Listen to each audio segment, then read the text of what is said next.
Pinupuri ka namin, O Diyos, Ama, Anak, at Espiritu Santo.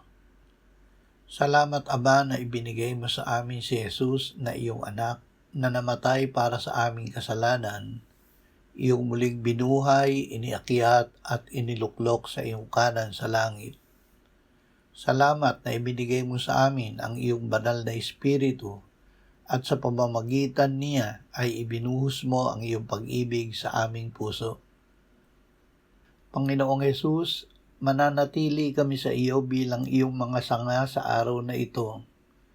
Salamat na ikaw ang mamumunga sa amin ng iyong mga bunga dahil ang iyong buhay ang nananahan at dumadaloy sa amin.